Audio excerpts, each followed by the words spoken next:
Oke Besti, kali ini kita masuk lagi cerita saya. Lagi-lagi cinta, dunia perselingkuhan itu tidak pernah habis ya. Dan yang menjadi korban siapa? Anak-anaknya dong yang menjadi korban. Gemes say, gemes. Pasti kamu udah gak sabar kan mau dengerin cerita aku.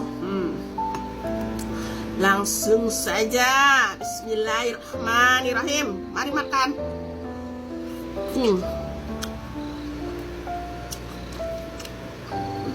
Aduh, enak banget. Nah, enak banget Besti.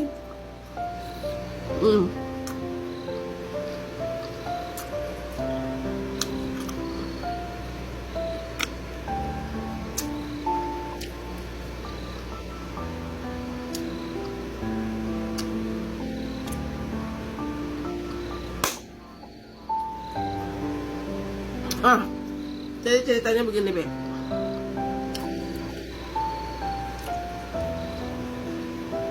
Jadi ceritanya ada suami istri, ya kan? Dia punya, si suami ini punya temen deket lah di pabriknya ceritanya, ya kan? Punya temen deket di pabriknya. Padahal temennya ini juga kenal sama istrinya si suami ini. Mereka juga temenan juga, gitu kan? Mereka juga temenan juga, sama-sama kenal, sama-sama tahu lah, sama-sama tahu gitu maksudnya. Tapi kalau si gue langsung sebut aja kalau si pelakornya ini gitu kan, dia memang ya namanya juga pelakor gitu ya, cuman dia jendes say, ya kan, jendes, dia nggak ada dia lakinya gitu kan. Kalau lu mau curhat, mau curcol, Mbok ya tolong jangan sama suami orang, bisa kan? Kamu curhat atau curcolnya sama Duda, atau kamu curcolnya itu sama ABG atau sama Brondong gitu. Nah, singkat cerita saya ini udah sama-sama kenal gitulah ya, sama-sama kenal dan sama-sama tahu gitu. Kalau si cowoknya ini punya anak berapa, punya istri berapa, tahulah gitu. Nah, terus pada suatu ketika si suami ini nggak pernah pulang-pulang loh, nggak pulang-pulang. Ya namanya juga istri, pasti kan ada khawatirnya dong. Kok nih si suami kok nggak pulang-pulang, kemana dia? Sakit kah? Hidup kah? Mati kah? Gitu.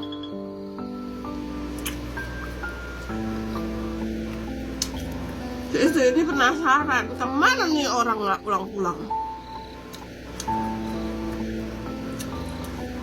Selidik punya selidik, nggak taunya saya si suami ini sudah ngamar saya sama tuh si jendes saya. Ngamar lah dia.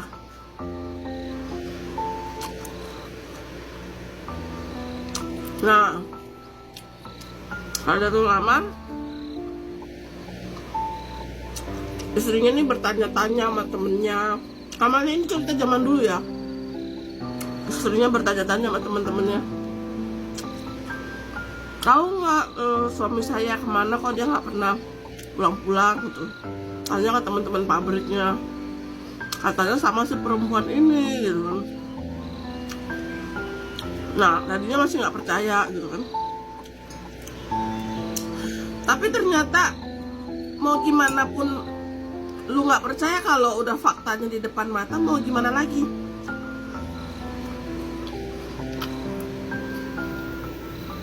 Terus abis itu si ceweknya ini nyelidikin lah, cari tahu.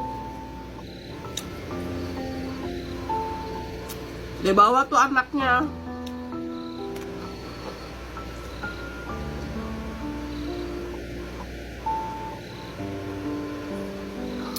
buat nyariin bapaknya. Sian loh, anak itu jadi kebawa mentalnya itu, psikisnya jadi terganggu sampai dia itu dewasa gitu kan. Kasian kan jadinya. Terus si istri ini nanya kemana, jadi kayak lagu Ayu Ting Ting Style. nanya-nanya pergi kemana gitu. Akhirnya ternyata suaminya ini ada di sebuah kayak kos-kosan gitu kan.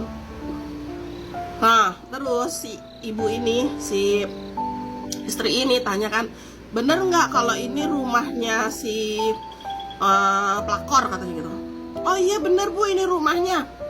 Ini cucian siapa nih? Ini cucian si pelakor bu. Oh ini cucian pelakor. Wah diambil itu cuciannya. Wah diambilin cuciannya, dimasukin ke got, dimasukin semua tuh cuciannya, dimasukin, diambilin semua tuh cucian, dimasukin ke dalam got.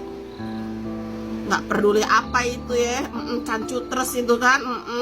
Terus apa namanya, tempat sarung kelapa itu dimasukinlah semuanya ke dalam comberan. Nah kebenaran di depan di depan kosannya si pelakor ini, mungkin dia habis bikin rujak atau dia habis ngerujak lah, entahlah apalah, nggak tahu ya, adalah ini apa namanya, cobek bekas nyambel.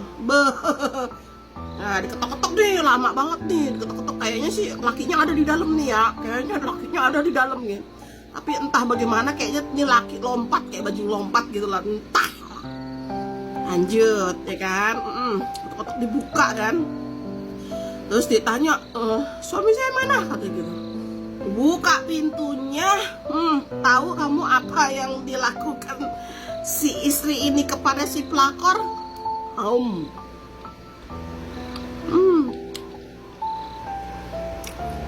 Dia ambil ulekan, dia langsung ditaruh di mulutnya,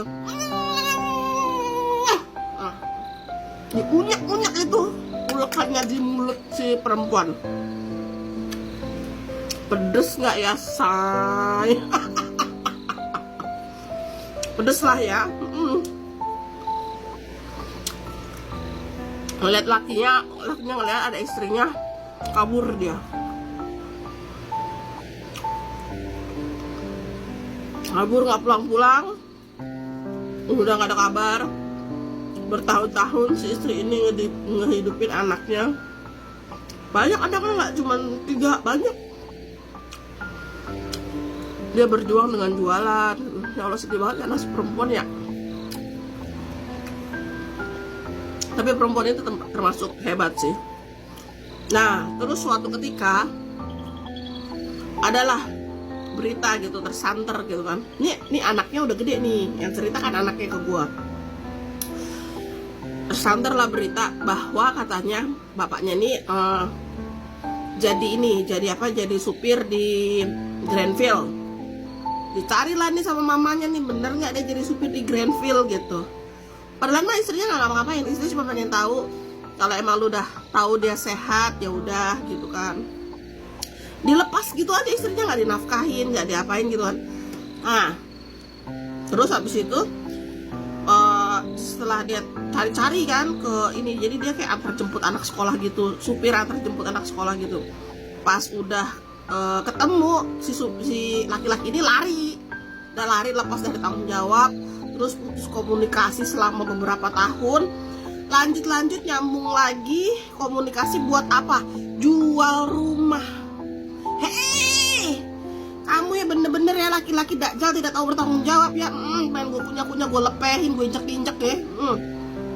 Lu udah bertahun-tahun ninggalin anak lu, ninggalin istri lu, terus lu bertahun-tahun lu udah nikah sama tuh pelakor, terus lu suruh jual tuh rumah. Apa kabarnya anak istri lu yang nggak lu nafkahin? Enak banget lu datang tuh terus buat jual tuh rumah. Akhirnya ya udahlah, rumah itu dijual.